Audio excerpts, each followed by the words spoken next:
তো বন্ধুরা এইখানটা দেখো আলু আর টমেটো পুড়িয়ে নিয়েছি। বেগুন আর টমেটো পোড়া তো খাওয়া হয়েছে, আলু আর টমেটো পোড়া খেয়েছো কখনো তোমরা?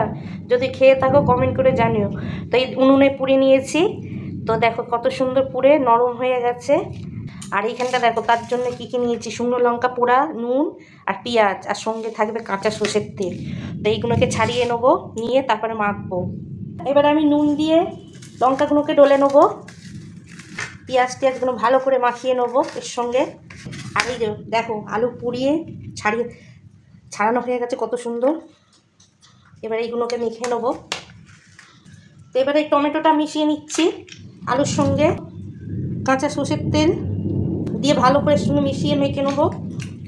তো বন্ধুরা দেখো টমেটো আর আলু পুরো মাখা হয়ে গেছে, চলো ভাত খাবো এবারে। বন্ধুরা খাবার নিয়ে বসে পড়েছি, এবার সবাইকে খাবারগুলো বেড়ে দেবো। তো চলো। তো বন্ধুরা আজকে কী রান্না করেছি দেখো। তো এইখানটা দেখো গরম গরম সাদা ভাত, আর ওইখানটা আছে দেখো আলু টমেটো পোড়া, উনুনে পুরিন দিয়ে আলু দিয়ে তরকারি। এখানটা আছে পুঁই শাক কুমড়ো আর কাঁকড়ো ডাঁটা দিয়ে একসঙ্গে রান্না করেছি। আর এখানটা আছে তেলকই। তো এই তেলকইটা দেখতে পাচ্ছ আমার রেসিপিতে দেখতে পাবে, আমি রেসিপিতে দিয়েছি তেলকই। তো এই হলো আজকে দুপুরের মেনু। তো চলো এবার খেতে বসি। এখানটা ভাত বেড়ে নেবো, দিচ্ছি আলু টমেটো পোড়া। তো এখানটা দেখো দাদাকে দিয়ে দিয়েছি, আর ছোটোটাও খেতে বসে গেছে, আর আমারও ভাত বেড়ে নিয়েছি। তো এখানটা দাদারা খেতে বসে গেছে, জানি না ভিডিওটা কিরম হবে, অন্ধকার অন্ধকার আসবে। তো আলু পোড়া টমেটো পোড়া কেমন লাগছে? ভালো হচ্ছে, আলু পোড়া আমার খুব ফেভারিট।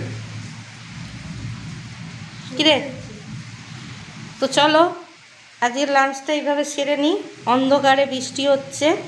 কেমন হচ্ছে তেলকইটা? দারুণ দারুণ, সেই স্বাদ। মায়ের হাতে তেলকই খেতাম যেরকম, ঠিক সেই রকমই অসাধারণ হচ্ছে। তো বন্ধুরা এই ভিডিওটা যদি ভালো লাগে একটা লাইক করে দিও।